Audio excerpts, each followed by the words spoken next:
Ja. Ja, verleden die soort hek. En toen gaan we een paar dagen vat hier, hebben we het afblazen. We zijn weer door het net om. Dan ga je als eerste karbietploeg, ik wel wat bijzonders. Een prijsvraag. Ja, dat hebben we eigenlijk alle jaren gehad.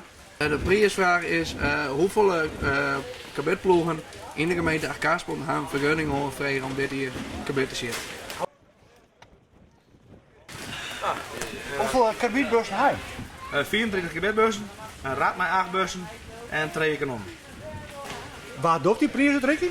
Nou, dat is dit hier de burgemeester van Achterkaspel. Oebele Brouwer die zal dit hier doen. En de prijsuitreiking op jouw hoeven stipje op een lege vinden.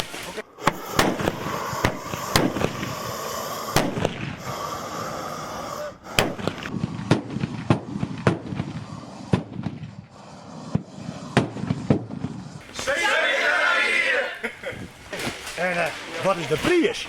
De prijs is een 4 pakket.